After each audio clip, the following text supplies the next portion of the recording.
मैं एक elected representative हूँ बार काउंसिल ऑफ इंडिया में। मैं कोई सिलेक्टेड नहीं हूँ, नॉमिनेटेड नहीं हूँ। इक्के दुक्के लोग अगर कुछ निराधार बेसलेस बात कर रहे हैं तो उसका कोई वजह नहीं है। या कोई ट्रस्ट की बात कर रहा है, कोई रिलेशन के अपॉइंटमेंट की बात कर रहा है, ये सारे के सारे ये सब निराधार बातें अभी आज की तारीख में आके सामने आ रही हैं। कि ऐसा है कि मैं एक इलेक्टेड रिप्रेजेंटेटिव हूँ बार काउंसिल ऑफ इंडिया में। मैं कोई सिलेक्टेड नहीं हूँ, नॉमिनेटेड नहीं हूँ। एडवोकेट्स एक्ट के तहत ये एक स्टैट्यूटरी बॉडी है। इसमें देश के सारे 25 लाख से ऊपर वकील वो वोटर हैं। वो सबसे पहले अपना प्रतिनिधि चुनते हैं स्टेट बार काउंसिल में। स्टेट बार काउंसिल के सारे प्रतिनिधि मिलके बार काउंसिल ऑफ इंडिया में अपना प्रतिनिधि, अपना रिप्रेजेंटेटिव भेजते हैं। और वो सारे रिप्रेजेंटेटिव सारे स्टेट के वो मिलके अपना चेयरमैन और वाइस चेयरमैन चुनते हैं। ये मेरा पीसफुली 7वां टर्म है। 6 टर्म से मैं अनअपोज्ड इलेक्ट होता रहा हूँ। आज की तारीख में भी 2/3 मेजोरिटी से ज़्यादा बार काउंसिल जो हमारा है उसके मेंबर्स हमारे साथ हैं। इक्के दुक्के लोग अगर कुछ निराधार बेसलेस बात कर रहे हैं तो उसका कोई वजह नहीं है।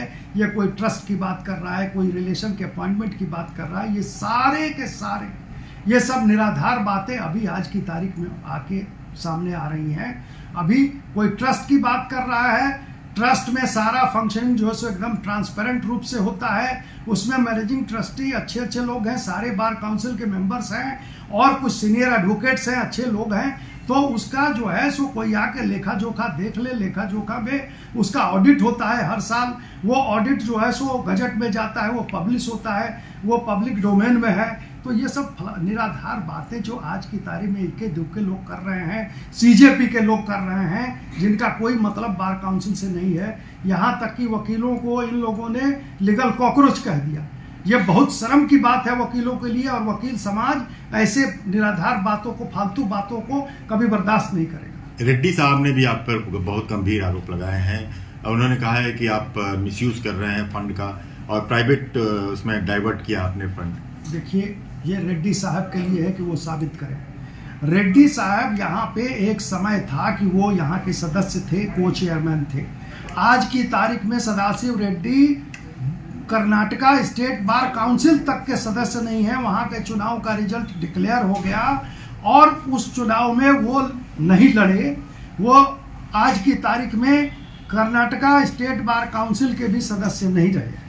तो इसलिए अभी रेड्डी को कोई मुंह नहीं बनता है। लेकिन रेड्डी ने जो भी आरोप लगाया है वो पर्सनली पॉलिटिकली मोटिवेटेड आरोप है। वो दूसरे पार्टी से बिलोंग करते हैं, बीजेपी के विरोध में हैं, हमारे विरोध में शुरू से रहते थे। यहाँ भी जब तक मेंबर रहे तब तक उन्होंने मेरा विरोध किया जितना उनसे बन पड़ा। और आज की तारीख में बाहर होने के बाद भी बार काउंसिल से ये सब अनाप शनाप ये बकवास कर रहे हैं। तो पॉलिटिकली और बार काउंसिल के फोरम पे सदाशिव रेड्डी जैसे इक्के दुक्के और भी सदस्य अगर रहे हैं, लेकिन 2/3 से ज़्यादा मेजोरिटी हमारे पक्ष में है। आज भी हम लोगों ने फिजिकल मीटिंग अपनी की है और बहुत से बिजनेस ट्रांजैक्ट किए हैं। तो ये रेड्डी जो अनाप शनाप बयान दे रहे हैं कि कोई प्राइवेट अति हो गया, वो आके साबित करें। अगर वो साबित कर देंगे तो मैं बाहर हूँ। लेकिन ये सब अनाप शनाप बयान रेड्डी के लिए बहुत सीनियर वकील हैं, उनके मुंह से ऐसी बातें शोभा नहीं देती है। लेकिन पॉलिटिकली मोटिवेटेड होके अगर फालतू कुछ बोल रहे हैं तो उसमें मेरा क्या कहना। कुछ लोग PIL भी डाल रहे हैं सुप्रीम कोर्ट में। PIL डालने के लिए देखिए, सुप्रीम कोर्ट तो ऐसा फोरम है जो सबके लिए खुला है। तो PIL डालें कानून के तहत। अगर वो समझ रहे हो कि एडवोकेट एक्ट्स के तहत अगर किसी एक्ट के प्रोविजन का कोई वायलेशन हुआ है, कोई गलत ढंग से अगर मैं कंटिन्यू कर रहा हूँ, एडवोकेट एक्ट में अगर मेरा टेन्योर कहीं फिक्स हो कि 7 टर्म 8 टर्म नहीं रह सकते हैं, तब बात दूसरी है। लेकिन अगर एडवोकेट एक्ट के तहत कई चीफ मिनिस्टर 36 बरस रह गए तो उनके लिए कोई नहीं। तो ये तो डेमोक्रेटिक बॉडी है, इलेक्शन की से आते हैं।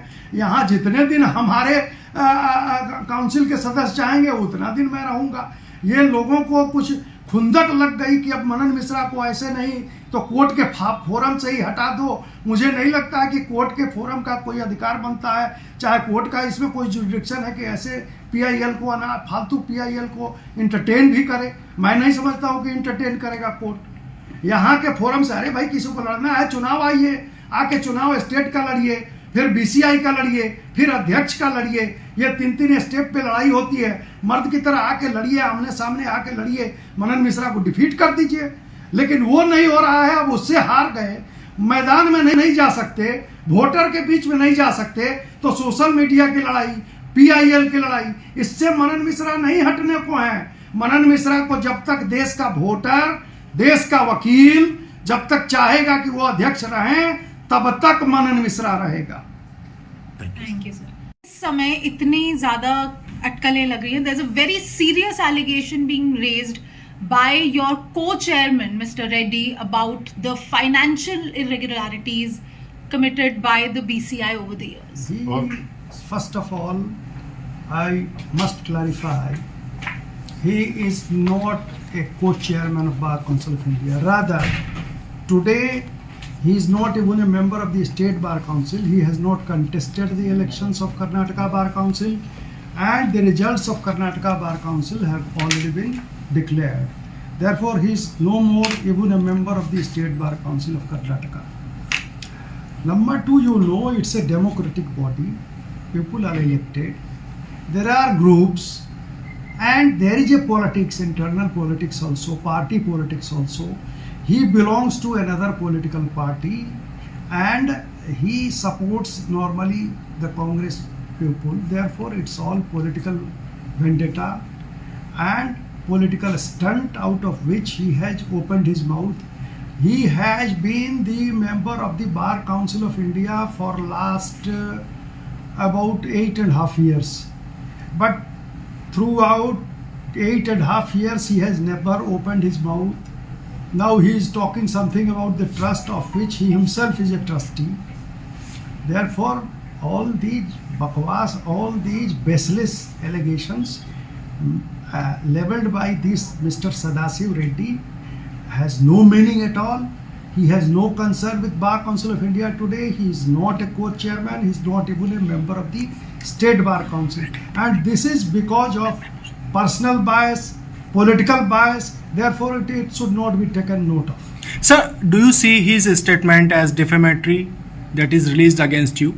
See, in a political scene and in a political circle, you know, many things defamatory or against you, you are to tolerate. Therefore, he has been a member of the Bar Council of India. He has been a colleague for last 8.5 years almost. Therefore, and in the times of trouble, I have helped him also. Once upon a time, he was removed by the Karnataka Bar Council. A no confidence motion was passed by Karnataka Bar Council, and it was placed before the Bar Council of India. But I was the man, I was the chairman who defended him. I said that no, in such a manner he should not be removed, and I defended him. But this is... So one more thing. Do you see his statement that would affect the integrity of BCI? Not at all. Not at all. Not at all. Nobody takes notice of it. Just now, only 15 minutes back, the Bar Council of India members, we have held our physical meeting. All the members are standing with solidarity with me, and the Bar Council of India is still a very strong institution. It will be a very strong institution in future also. Therefore, a man like Sadasiv Reddy or ABCD, whatever they may say. Subscribe to One India and never miss an update. Download the One India app now.